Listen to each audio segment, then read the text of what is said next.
নমস্কার, হাইলাকান্দি দর্পণ TV news চ্যানেলের পর্দায় দর্শকদের স্বাগত। খবর পড়ছি নিকিতা মালাকার। দর্শকদের জন্য এই মুহূর্তে একটি বিশেষ সংবাদ। স্নাতক স্তরে কলা, বাণিজ্য এবং বিজ্ঞান বিভাগের প্রথম সেমিস্টারের ভর্তি পরীক্ষায় স্থানীয় ছাত্রছাত্রীদের বঞ্চনার প্রতিবাদে উত্তাল হাইলাকান্দি। স্থানীয় ছাত্রছাত্রীদের কলেজ এডমিশনের দাবিতে হাইলাকান্দি এসএস কলেজের ছাত্রছাত্রীরা বিক্ষোভ প্রদর্শন করে আজ বৃহস্পতিবার সকাল 9টা থেকে বিকেল 7টা পর্যন্ত ধর্নায় বসে হাইলাকান্দি শ্রীকৃষ্ণ সহোদয় কলেজের গেট বন্ধ করে রাখে। এরপর হাইলাকান্দি এসএস কলেজ প্রাঙ্গণে আয়োজিত সাংবাদিক সম্মেলনে এসএস কলেজের ছাত্র সংসদের প্রাক্তন জিএস ইস্তাক আলম মজুমদার ক্ষোভের সঙ্গে জানান যে দীর্ঘ 5 বছর ধরে প্রতি বছরই হাইলাকান্দি এসএস কলেজ কর্তৃপক্ষ স্থানীয় ছাত্রছাত্রীদের অ্যাডমিশনের ক্ষেত্রে বঞ্চিত করে থাকেন। এবছরও দুবার করে স্নাতক স্তরে ভর্তি পরীক্ষায় কলেজের কলা, বাণিজ্য এবং বিজ্ঞান 3টি বিভাগের লিস্ট বের হওয়ার পরও ছাত্রছাত্রীদের ভর্তির ক্ষেত্রে বঞ্চিত হতে হচ্ছে। তাই তারা স্থানীয় ছাত্রছাত্রীদের পর্যাপ্ত পরিমাণে ভর্তির সুযোগ করে দেওয়ার ক্ষেত্রে লিখিত প্রতিশ্রুতি দেওয়ার দাবিতে কলেজের গেট বন্ধ রেখে বিক্ষোভ প্রদর্শন করে প্রতিবাদী কর্মসূচি পালন করে। ছাত্রনেতা ইস্তাক আলম মজুমদার আরও জানান যে এরপর কলেজের কর্তৃপক্ষ থেকে সিনিয়র অধ্যাপকরা তাদের দাবি মেনে নিয়ে স্থানীয় ছাত্রছাত্রীদের পর্যাপ্ত পরিমাণে ভর্তির সুযোগ করে দেওয়া হবে বলে প্রতিশ্রুতি দিলে আন্দোলনরত ছাত্রছাত্রীরা সাময়িকভাবে ধর্ণা ও বিক্ষোভ কর্মসূচি আগামী 1 জুলাই পর্যন্ত প্রত্যাহার করে নেন। তবে আন্দোলনরত ছাত্রছাত্রীদের পক্ষ থেকে যে আগামী 1 জুলাই তারিখের মধ্যে তাদের দাবি পূরণ না হলে তারা পুনরায় বৃহত্তর আন্দোলনে নামতে বাধ্য হবে। অন্যদিকে এসএস কলেজের কর্তৃপক্ষের পক্ষ থেকে কলেজের অধ্যক্ষ হিলাল উদ্দিন লস্কর রাজ্য সরকারের দেওয়া নতুন শিক্ষানীতি অনুযায়ী ভর্তি পরীক্ষার স্পষ্টীকরণ মিডিয়ার সামনে তুলে ধরেন। তিনি জানান যে এডমিশন থেকে বঞ্চিত সকল ছাত্রছাত্রীদের শীঘ্রই ভর্তির সুযোগ করে দেওয়া হবে। বিস্তারিত দেখুন হাইলাকান্দি থেকে পাঠানো আমাদের প্রতিনিধি শিবলিন দেশের রিপোর্টের মাধ্যমে। পরবর্তী খবর পেতে হলে চোখ রাখুন হাইলাকান্দি দর্পণ টিভির পর্দায় এবং নিত্য নতুন খবর পেতে হলে চ্যানেলটিকে একটি লাইক করুন ও ফলো করে দেবেন, যাতে সবার আগে গরম খবর আপনার কাছে পৌঁছাতে পারে। ধন্যবাদ। কারণ কলেজে অনেক সিট আছে কিন্তু এখন পর্যন্ত কোনো রেসপন্স আমরা পাইনি। ওনারা বলছেন স্পট এডমিশন আছে, সামনে স্পট এডমিশনে সবাইকে নেওয়া হবে, কিন্তু কি গ্যারেন্টি এখানে যারা স্টুডেন্ট বসে আছেন তাদেরকে এডমিশন দেওয়া হবে? কি গ্যারেন্টি? আমরা মেমোরেন্ডাম সাবমিট করেছি, আমরা এই ডিমান্ডটা রেখেছি অথরিটির কাছ থেকে অ্যাটলিস্ট আমাদের কাছে আসুক যে আমরা সকল স্টুডেন্টকে এডমিশন দেবো। যত সময় পর্যন্ত এই রিটেন আমাদের কাছে আসবে না তত সময় মতো আন্দোলন বন্ধ হবে না, আন্দোলন চলে যাবে। আপনারা মানে কলেজ অথরিটি থেকে রিটেন মানে ডিমান্ড করছি, রিটেন কাগজ চান আপনারা? মুখের কথা আজকাল ভ্যালু নেই টোটালি। ওনারা বলছেন অ্যাডমিশন দেবেন, কিন্তু তারপর যদি হঠাৎ করে বলেন যে অ্যাডমিশন দেবো না, তখন আমাদের কাছে কোন সেমিস্টারে অ্যাডমিশনের জন্য আপনাদের দাবি? অ্যাডমিশন চলছে। ফার্স্ট সেমিস্টারে অনেক অ্যাপ্লিকেন্ট আছেন। প্রথমে বলা হয়েছে সবাইকে অ্যাডমিশন দেওয়া হবে, কিন্তু এখন কোনো রেসপন্সিবিলিটি কেউ নিচ্ছেন না। এই জন্য আপনি আজকে এখন কলেজের যারা টিচার যারা আছে, প্রফেসর, তাদের কি বাড়িতে দেওয়া হচ্ছে না? তাদেরকে ভিতরে রাখা আছে। তাদের কাছে আমাদের একটাই ডিমান্ড, ওনারা মিটিং করে ফাইনাল আমাদেরকে একটা রেসপন্স দেওয়া হোক যে অ্যাডমিশন নেওয়া হবে, তারপর আমরা গেট খুলবো, আদারওয়াইজ আমরা গেট খুলবো না। ও গেট এখন আপনারা বন্ধ করে রেখেছেন? বন্ধ করে রেখেছি। আচ্ছা, ঠিক আছে। আচ্ছা, আপনারা এই এসএস কলেজের ছাত্রছাত্রীরা আপনারা কিসের জন্য আজকে ধর্নায় বসেছেন? আমরা পোর্টালে অ্যাপ্লাই করেছি, ওরা বলেছেন যে আমাদেরকে সিট দেওয়া হবে, আমরা অ্যাডমিশন নেব। তো আজকে অতদিন ধরে আমরা কলেজে এসেছি, তারপরে ওরা বলছে যে 5 মিনিট পরে কথা বলবো, 5 মিনিট পরে বলবো, এরকম করে কিছু উত্তর পাইনি আমরা। ফার্স্ট লিস্ট আউট হয়েছে, সেকেন্ড লিস্ট আউট হয়েছে, আমাদের নাম এখনো পর্যন্ত দেওয়া হয়নি। বলেছেন থার্ড লিস্টে দেওয়া হবে, কিন্তু থার্ড লিস্টে দেওয়া হবে মুখের কথা তো আমরা বিশ্বাস করতে পারবো না। তখন আমরা বলেছি যে আপনি রিটার্ন দেন। তিনি রিটার্ন দিতে রাজি নয়। তিনি শুধু বলেছেন যে অ্যাডমিশন দেওয়া হবে, স্পোর্ট অ্যাডমিশন শুরু হবে, তখন তোমাদেরকে সিট দেওয়া হবে। কিন্তু এখনো পর্যন্ত আমরা সকাল থেকে 9টা থেকে এখানে বসে আছি, কিন্তু একবার প্রিন্সিপাল স্যার এসে বলেননি যে তোদেরকে সিট দেওয়া হবে বা এমন কিছু স্যার বলেননি। সেই জন্য আমরা আমাদের কাজ চালিয়ে যাব যতক্ষণ পর্যন্ত প্রিন্সিপাল স্যারের কাছ থেকে রিটেন কিছু না পাই, ততক্ষণ পর্যন্ত আমরা এখানে সকাল থেকে বিকাল পর্যন্ত বসে থাকবো। আমরা স্টুডেন্ট আমরা এখন দেখুন সব কলেজও পোর্টালে অ্যাপ্লাই শেষ হয়ে গেছে। আমরা এসএস কলেজে অ্যাডমিশন নিয়েছি এবং আমরা হাইলাকান্দি স্টুডেন্ট। আমরা চাই যে এসএস কলেজে পড়তে, কিন্তু ওরা আমাদেরকে উপযুক্ত সুযোগ দিচ্ছেন না। তারা বলেছেন যে 100 সিট, অনার্স নিয়েছি বাংলা, তারা বলেছেন যে 100 সিট দেওয়া হবে, কিন্তু 100 সিটের মধ্যে যে 90% নেওয়া হয়েছে, পরে বলছেন সিইউটি অ্যাপ্লাই দিয়ে, সিইউটি অ্যাপ্লাই দেওয়ার পরে আরও 20% দেওয়া হবে, কিন্তু কোনো উত্তর পাওয়া যাচ্ছে না। স্যারকে বারবার বলেছি যে মুখের কথা বিশ্বাস করে তো সব কিছু যায় না, আপনি রিটার্ন দেন, কিন্তু স্যার রিটার্ন দিতে রাজি নয়। আমরা আচ্ছা। এটাই চাই, যদি স্যার কিছু বলেন তাহলে আমাদেরকে রিটার্ন দিয়ে বলতে হবে। আচ্ছা, কোন সেমিস্টার অ্যাডমিশনের জন্য First আপনার? semester। First semester degree, arts, commerce, science তিনটা? আর্টস, সায়েন্স, কমার্স সব স্টুডেন্ট তিনো বিভাগে? তিনো বিভাগে। আচ্ছা, তো উনি রিটার্ন দিচ্ছেন না বলে আপনারা গেট বন্ধ করে রেখেছেন? গেট বন্ধ করে রেখেছি। আচ্ছা আচ্ছা আমরা চাই যে উনি রিটার্ন দিয়ে দিলে আমরা এখান থেকে চলে যাব। আচ্ছা। হবে বা তোদের দাবি মানব এরকম তার কিছু বলেননি, তারা জানতেও চাননি। তখন আমরা যখন কলেজের ভিতরে গিয়েছি তখন স্টুডেন্টরা আরও বলেছেন যে তোরা এখানে কেন এসেছিস, জেএসএস কলেজ। আমরা বলেছি যে এসএস কলেজের গ্রুপে বলা হয়েছে আমাদেরকে এখানে আসার জন্য, ওরা বলেছে এসব ফেক গ্রুপ, তোরা বাড়ি চলে যাও। কিন্তু আমরা তাদের যারা বলেছিল যে এখানে আসার জন্য তাদেরকে বলেছি যে কেন ওরা আমাদের ব্ল্যাকমেল করছে। তখন আমরা জানতে পেরেছি যে তারা আমাদেরকে ব্ল্যাকমেল করেছে যে করে যাওয়ার জন্য, এখানে না বসার জন্য। কিন্তু আমরা চাই যে স্যার আমাদের দাবি মানতে হবে, কারণ হাইলাকান্দি স্টুডেন্ট আমরা। এখন সব কলেজে হোটেল বন্ধ হয়ে গেছে, এসএস কলেজে স্যার সিট থাকা সত্ত্বেও স্যার আমাদেরকে সিট কেন দিচ্ছেন না, এবার আমি স্যারের কাছ থেকে জানতে চাই। কারণ আমরা স্টুডেন্ট, আমরা তো পড়তে চাই, কেন আমাদেরকে আমাদের কতজন স্টুডেন্ট হবে আপনারা? টোটাল আমরা প্রায় 300 স্টুডেন্ট হবো। আর আমাদের থেকে কম মার্কস, কম পার্সেন্টেজ যারা, তারা এখানে পেয়ে গেছে, চান্স পেয়ে গেছে। আচ্ছা, আপনার নামটা কি? সালমা খানম বলবি। আচ্ছা, আপনি সরকারের কাছে বর্তমানে কি দাবিটা কি তাহলে? কি আমাদের দাবি প্রিন্সিপাল স্যার সিট থাকা সত্ত্বেও আমাদেরকে কেন সিট দিচ্ছেন না, আমরা এটা চাই। কারণ আমাদের রাইট, আমরা স্টুডেন্ট, আমরা পড়তে পারবো এসএস কলেজে, কিন্তু স্যার উপযুক্ত মানে আমাদেরকে কেন উপযুক্ত মানে সুযোগ দিচ্ছেন না, সে কথা আমরা এসএস কলেজের প্রিন্সিপাল স্যারের কাছে জানতে চাই। আর আপনি মুখ্যমন্ত্রীর কাছে কি অনুরোধ করবেন? মুখ্যমন্ত্রীর কাছে অনুরোধ করবো যে হাইলাকান্দির মধ্যে এত বড় এসএস কলেজ থাকা সত্ত্বেও শুধু 100টা স্টুডেন্ট নেওয়া হচ্ছে এক বিভাগে বা এক মানে অনার্সে মাত্র 100টা সিট নেওয়া হচ্ছে। কেন আমাদেরকে এরকম বরখাস্ত করা হয়েছে? যে আমরা বলেছি এসএস কলেজে অনার্স নিয়েছি, বাংলা অনার্স, কিন্তু স্যার বলেছেন যে 100টা স্টুডেন্ট নেওয়া হয়েছে, তোদেরকে আর নেওয়া হবে না। কিন্তু কেন আমাদেরকে নেওয়া হবে না সে কথা জানতে চাই, কারণ আমরা হাইলাকান্দি স্টুডেন্ট, আমরা যে বাইরে গিয়ে পড়বো তাও তো আমাদের মানে এরকম দেওয়া হয়নি। তাই আমরা স্যারের কাছে একটা জানতে চাই যে আমাদেরকে কেন সিট দেওয়া হচ্ছে না। আপনাদের প্রিন্সিপালের নাম কি? হিলাল উদ্দিন। হিলাল উদ্দিন। হ্যাঁ, আচ্ছা, উনি প্রিন্সিপাল? উনি প্রিন্সিপাল। এখন সিট আপনাদেরকে দিচ্ছেন না? দিচ্ছেন না।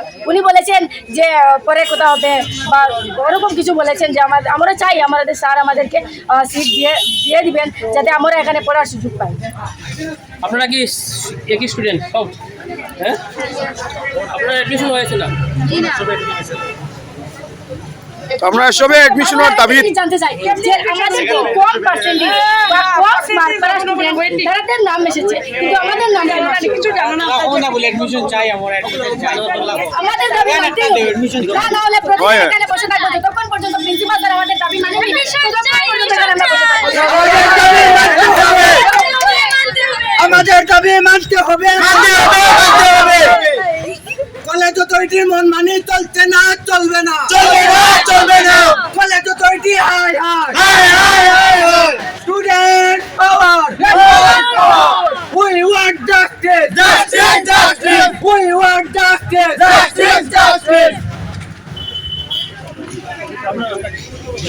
আমার নাম মেহবুব হোসেন বড়ুইয়া। আমি এই এসএস কলেজের এইবার বিকম 6 সেমিস্টার এক্সাম দিয়েছি। আমি যেহেতু এই এক্সামে গত 5 বছর থেকে এই কলেজে পড়াশোনা করছি, সুতরাং আমার একটা পার্সোনাল এক্সপিরিয়েন্স আছে এই কলেজের যে সিস্টেমগুলো আছে এই সিস্টেমগুলো নিয়ে। প্রত্যেকবারই আমরা পোর্টালে অ্যাপ্লাই করি, তারপর মেরিট লিস্ট আউট হয় এবং মেরিট লিস্ট আউট হওয়ার পর আমাদের স্টুডেন্টের অ্যাডমিশন দেওয়া হয়। আমি এটা মানা করবো না যে স্টুডেন্টের অ্যাডমিশন দেওয়া হয় না, তবে প্রত্যেকবারই কিছু না কিছু সংখ্যক স্টুডেন্ট বাকি থেকে যায় যাদের অ্যাডমিশন হয় না। যদি একটা কলেজে 100 জন স্টুডেন্ট অ্যাপ্লাই করে তার মধ্যে 50 জন স্টুডেন্টের অ্যাডমিশন হয় এবং 50 জন স্টুডেন্টের কোনো কারণবশত অ্যাডমিশন হয় না। এই কারণটা হচ্ছে সিম্পল একদম, যে তাদের পার্সেন্টেজ হয়তো বা কম থাকে। আমার প্রিন্সিপাল স্যারের কাছে একটাই দাবি যে যদি গভর্নমেন্ট আমাদের পাস করে দেয় 30% পেলে, তাহলে একটা স্টুডেন্ট কেন 50% পেলেও তার কলেজে অ্যাডমিশন হবে না? তাছাড়া এই কলেজে আমাদের সাফিসিয়েন্ট নাম্বার অফ সিট আছে, তারপরও কলেজ অথরিটি অ্যাডমিশন নিতে চায় না। যাই হোক, এই বিষয়গুলো উল্লেখ করে আমরা প্রথমে মেমোরেন্ডাম দিয়েছি, তারপর আলটি মেমোরেন্ডাম দিয়েছি এবং আলটি মেমোরেন্ডামে আমরা শুধু এটাই লিখেছি যে স্যার আপনারা এক কাজ করেন, স্টুডেন্টের অ্যাডমিশন হবে এটা আপনি মুখে বলেছেন, আপনি একটা রিটেন দিয়ে দেন যে স্পট অ্যাডমিশন যেদিন হবে ওই দিন সব স্টুডেন্টের অ্যাডমিশন হবে, যাতে কোনো স্টুডেন্ট বাকি থাকবে না। আপনার দ্বারা যতটুকু সম্ভব স্টুডেন্টের অ্যাডমিশন নেওয়া সম্ভব হবে ততটুকু আপনি স্টুডেন্টের অ্যাডমিশন নেবে, এই কথাটা আলাদা একটা রিটেন দিয়ে দেন। স্যার এটাতে রাজি হচ্ছে না। এর মানে ক্লিয়ার হচ্ছে যে স্যার সব স্টুডেন্টের অ্যাডমিশন দেবে না। যে স্টুডেন্টগুলোর অ্যাডমিশন হবে না এই স্টুডেন্টগুলোর রেসপন্সিবিলিটি খেয়ে নেবে। এইখানে একটা মেয়ে আছে, আমি পার্সোনালি মেয়েকে দেখাতে চাইবো না, কারণ একটা প্রাইভেসি মেনটেন্সের জন্য। মেয়েটা গতবার আমার কাছে এসেছিল অ্যাডমিশনের জন্য, এবং অ্যাডমিশন যখন প্রসেস স্টার্ট হয়েছে তখন থেকে আমি ওকে নিয়ে ঘুরছিলাম অ্যাডমিশন করিয়ে দেবো বলে। তখন স্যার বলেছিলেন, স্যারদের কাছে নিয়ে গেছি যে স্যার ওর অ্যাডমিশনের ব্যাপারটা। স্যাররা বলেছিলেন যে আজকে না কালকে সব স্পট অ্যাডমিশন হবে, এরকম ওরকম করে আমাদের বুঝিয়ে দিয়েছিলেন। কিন্তু গতবারও এই মেয়েটার অ্যাডমিশন হয়নি, এবং এইবারও এই মেয়েটার অ্যাডমিশন রিস্কেবল হয়ে দাঁড়িয়েছে। তাহলে এই এক বছরের যে লস হয়েছে, শুধু এই একটা মেয়ের না, এরকম হাজারো মেয়ে আছে যাদের অ্যাডমিশনের ছেলে মেয়ে আছে যাদের অ্যাডমিশন নিয়ে ঝামেলা চলছে, তাদের রেসপন্সিবিলিটিটা কে নেবে? যদি কলেজ অথরিটি এই রেসপন্সিবিলিটি নিতে বাধ্য হচ্ছে, এখান থেকে সরে যাবো। আপনি এখন সরকারের কাছে, আমাদের আসামের মুখ্যমন্ত্রী হিমন্ত বিশ্ব শর্মা স্যারের কাছে কী অনুরোধ করবেন? আসামের মুখ্যমন্ত্রী স্যারের কাছে আমার একটাই অনুরোধ যে আমাদের এই এসএস কলেজে যদি এটা কোনো চক্রান্ত হয়ে থাকে, তাহলে এই চক্রান্তের সাপেক্ষে যে অ্যাকশন নেওয়া দরকার, এই অ্যাকশন নেওয়া হোক। যদি এরকম হয়ে থাকে যে কলেজের সিট ক্যাপাসিটি বা কলেজের কোনো ইনফ্রাস্ট্রাকচারের জন্য কলেজে অ্যাডমিশন হয় না, তাহলে কলেজের ইনফ্রাস্ট্রাকচার ডেভেলপ করার জন্য আমার সরকারের কাছে আবেদন রইবে। বিকজ এই এসএস কলেজ হচ্ছে বরাকভ্যালির মধ্যে একটা নামি দামি কলেজ, এবং আমরা এই হাইলাকান্দি, আলগাপুর, লালা সব জায়গার স্টুডেন্টরা চাই যে এই এসএস কলেজে পড়াশোনা করতে। সুতরাং এই এসএস কলেজের স্টুডেন্টের অ্যাডমিশন, সব স্টুডেন্টের অ্যাডমিশন দেওয়ার জন্য যতটুকু সরকারের দ্বারা করা বা সম্ভব সেই সকল কাজ সরকার যাতে আমাদের করে এই সুবিধা বুক করার সুবিধা দেয়। আপনার নামটা কি? আমার নাম মেহবুব হাসান বলুইয়া, আমি এসএস কলেজের 6 সেমিস্টারের একজন স্টুডেন্ট। ধন্যবাদ। হ্যাঁ। আচ্ছা, আপনারা যে সকাল থেকে যে ধর্ণা কার্যসূচি করছেন, মানে গ্র্যাজুয়েশনে মানে আপনারা যে স্নাতক স্তরে ভর্তি সংক্রান্ত ব্যাপারে প্রিন্সিপাল স্যারের রিটেন অথরিটি আপনারা লাগে ভর্তির লাগে, তো এখন কিতা আপনারা এই আন্দোলনের কিতা এখন জবনিকা করছেন, মানে সমাধানে গেছেন? আন্দোলনের সমাধান গিয়েছে, মানে সকাল থেকে আমরা এখানে গেটের সামনে বসেছিলাম স্ট্রাইক করে। যতটা স্টুডেন্ট অ্যাটলিস্ট অ্যাডমিশনের জন্য অ্যাপ্লাই করেছে সকল স্টুডেন্টকে অ্যাডমিশন প্রোভাইড করা হোক। প্রথমে যখন আমরা সকালে মেমোরেন্ডাম দিয়েছিলাম তখন অথরিটি থেকে এই জিনিসটা ওনারা বলেছেন যে অ্যাডমিশন আমরা সামনে একটা আবার পোর্টাল খোলা হবে, আবার অ্যাডমিশন নেওয়া হবে, কিন্তু ওনারা ফাইনাল কিছু বলছিলেন না আমাদেরকে। বারবার বলছিলেন যে আমরা চেষ্টা করবো অ্যাডমিশন সবাইকে দেওয়ার।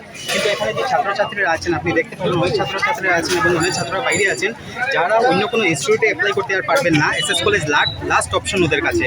হাইলাকান্দি লোকাল ফার্স্ট প্রেফারেন্স সর্বদা এসএস কলেজকে দিয়ে থাকেন, কিন্তু এখানে আসার পর প্রথমে বলা হয় অ্যাডমিশন নেওয়া হবে সকল ছাত্রদের, কিন্তু তারপরে অ্যাডমিশন নেওয়া হয় না। তাই আজকে আমরা অনেক ছাত্র নিয়ে এখানে আন্দোলন করছিলাম। কারণটা ছিল যে যতটা স্টুডেন্ট অ্যাটলিস্ট বাকি পড়েছেন সবাইকে সিট দেওয়া হোক, কারণ আপনি দেখতে পারবেন কলেজে অনেক সিট আছে অলরেডি। তারপর আজকে এখানে এইচওডি, অনেক ডিপার্টমেন্টের এইচওডি বেরিয়ে আমাদেরকে এই অ্যাসুরেন্সটা দিয়েছেন যে যদি কোনো কারণে 2-1 স্টুডেন্ট বাদ পড়ে যায় তারপর ওনারা সিট বাড়িয়ে স্টুডেন্টকে অ্যাডমিশন দেবেন। এখন আপনারা এখন সলিউশনে আমরা সলিউশনে গিয়েছি, মানে আমরা 1 তারিখ পর্যন্ত অপেক্ষা করব। যদি কোনো একটা স্টুডেন্ট বাকি থাকে তাহলে আমরা সেম জায়গায় আবারও এসে বসবো। আপাতত আপনারা আপাতত আমরা স্থগিত করছি ধর্ণা কার্যসূচি, কারণ ওরা আমাদেরকে বলেছেন যে অ্যাডমিশন নিয়ে নেবেন। তারপরেও আমরা ওনাদেরকে বলেছি যদি কোনো একটা স্টুডেন্ট বাকি পড়ে যায় তাকে সিট প্রোভাইড করে অ্যাডমিশন দেওয়া হোক। যদি কোনো কারণে ওকে সিট প্রোভাইড করা না হয় তাহলে আমরা আবার এই ধর্নায় বসবো। কত তারিখের ভিতরে নেওয়া হবে? 1 তারিখের ভিতরে ওনারা বলেছেন যে আমাকে একটা অ্যাসুরেন্স দিয়ে দেবেন। Principal sir, Hilal principal sir বলেছেন, আর বাকি যে ডিপার্টমেন্ট আছে ডিপার্টমেন্টে এইচওডি এই জিনিসটা আমাদেরকে বলেছেন। আচ্ছা আচ্ছা, এখন আপনারা ওনাদের এই আশ্বাসের পরিপ্রেক্ষিতে আপাতত আপনারা আমাদের প্রোটেস্টটা বন্ধ করছি। তার মানে এই জিনিসটা নয় যে আমরা প্রোটেস্টটা শেষ করে দিচ্ছি। 1 তারিখ পর্যন্ত আমরা রেসপন্সের অপেক্ষা করব, তারপর রেসপন্সের উপর ডিপেন্ড করবে আমরা কী স্টেপ নেব। আচ্ছা, ধন্যবাদ। আচ্ছা ম্যাডাম, আপনারা বলছেন আপনারা এখন কিতা সিদ্ধান্তে আইছেন? যেহেতু মানে আমরা সকাল থেকে এখানে বসেছিলাম, এখন আমরা মানে একটি উত্তর পেয়েছি, মেসেজে বলেছেন যে সিট খালি রয়েছে, তোদেরকে অ্যাডমিশন দেওয়া হবে। তো আমরা 1 তারিখ আসার জন্য বলেছেন। আসার পর যদি ওরা আবার আমাদের সঙ্গে এরকম করেন তাহলে আবার আমরা প্রোটেস্টে নেব। এখন আপাতত আপনারা আমরা এটা বন্ধ করে দিয়েছি। ধর্না উঠাই গেছেন। আচ্ছা, নমস্কার স্যার।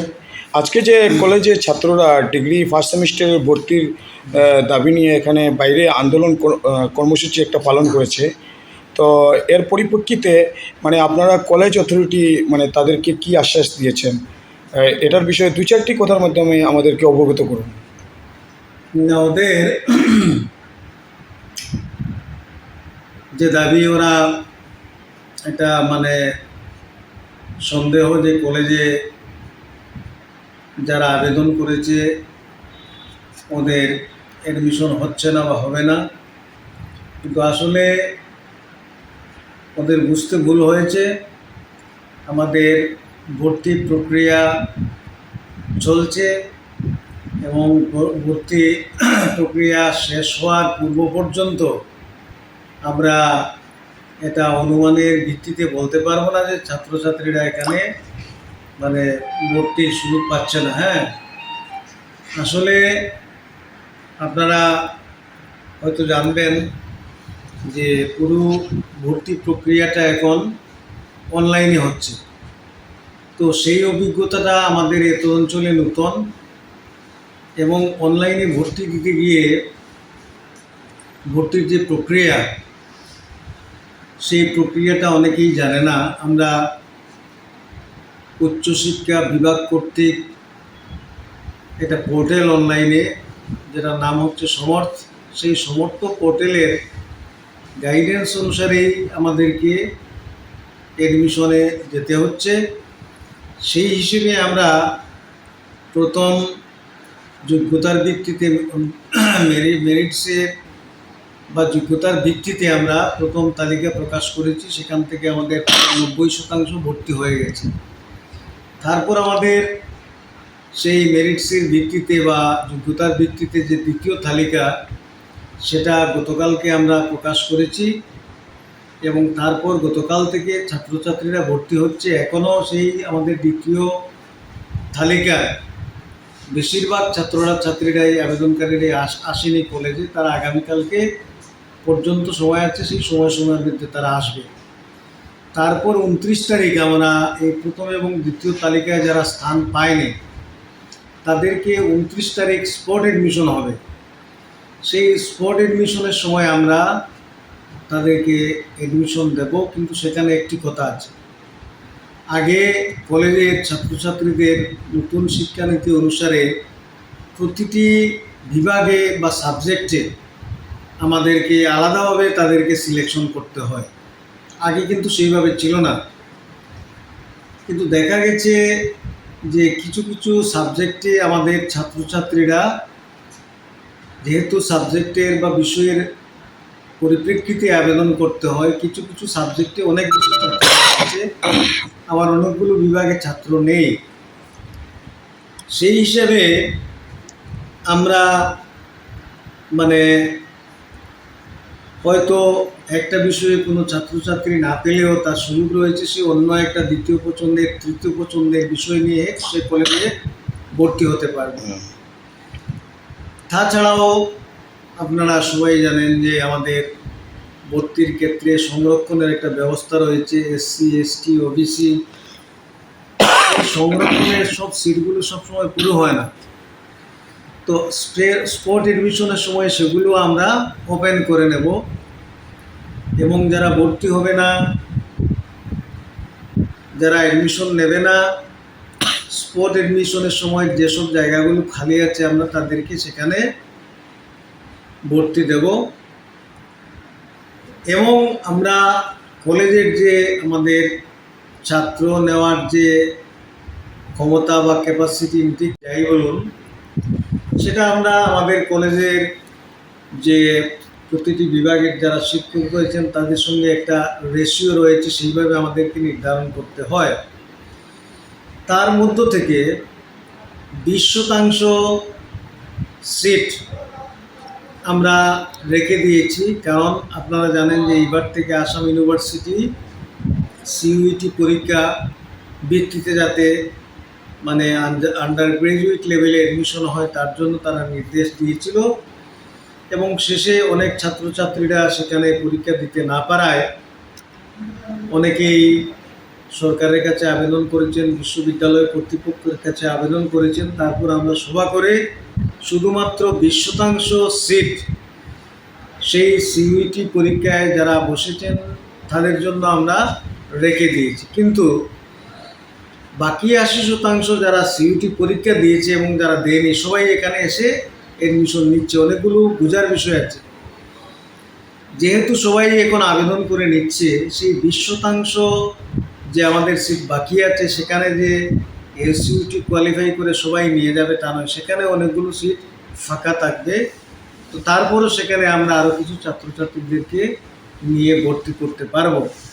তো এই প্রক্রিয়া সম্পূর্ণ হওয়ার আগেভাগেই কিছু ছাত্রছাত্রীরা ধরে নিয়েছে, অনেকেই জেনুইনলি ধরে নিয়েছে, আর অনেকেই আছে যে একটা ইস্যু ক্রিয়েট করে যাতে এটা মানে হয় এই বয়সে যা যে আমি নেতৃত্ব দেওয়ার জন্য একটা ইস্যু ক্রিয়েট করে। তো ওদেরকে বুঝিয়ে বলা হয়েছে যে আমাদের এডমিশন প্রক্রিয়া সম্পূর্ণ হওয়ার আগে অনুমানের ভিত্তিতে যেমন কোনো আন্দোলন করা ঠিক নয়, এবং অনুমানের ভিত্তিতে আমার পক্ষেও একেবারে সুনির্দিষ্ট করে কোনো উত্তর দেওয়া আমার পক্ষে সম্ভব নয়। এই ধরনের একটা যেহেতু এডমিশন চলছে, তো সেখান থেকেই বিভ্রান্তি হয়েছে। ওরা গিয়ে এটা সম্পূর্ণ অন্যায়ভাবে, কলেজের গেট বন্ধ করা যায় না, আমার কলেজে পরীক্ষা চলছে, তারপর আমার সিনিয়র শিক্ষকরা গিয়ে তাদেরকে বিষয়টা বুঝিয়ে যখন বললেন, তারা বিষয়টা বুঝেছে এবং তারপর তারা এখান থেকে সরে গিয়েছে। তো আসলে এই ভর্তি প্রক্রিয়ার যে জটিলতা, নতুন পদ্ধতিতে, নতুন শিক্ষানীতিতে এবং সরকারের এই অনলাইন এর ভিত্তিতে, সেটা অনেক সুবিধাজনক আমাদের প্রয়োজন। তার জন্য অনেকেই বুঝতে পারছে না, সেখান থেকে বিভ্রান্তি হয়েছে। আশা করি আমি আমার স্পট এডমিশনের পর সেই বিভ্রান্তি দূর হবে। অন্তত এই বিষয়গুলো নিয়ে ছাত্রছাত্রীদেরকে আর আন্দোলনে যেতে হবে না, সেটা আমি মনে করি। বর্তমান সিট ক্যাপাসিটি কতটুকু হয়েছে আমাদের কলেজে সিট ক্যাপাসিটি আমি আপনাদের কপি দিয়ে দেবো। আমি তো প্রত্যেকটা স্ট্রিমে আমাদের আলাদা আলাদা রয়েছে। Total seat capacity seat capacity আমাদের তিনও বিভাগে, আর্টস, কমার্স, সায়েন্স 1260। 1260 না তিন স্ট্রিমে 1260। 3 স্ট্রিমে 1260, আর্টস, কমার্স এবং সায়েন্স।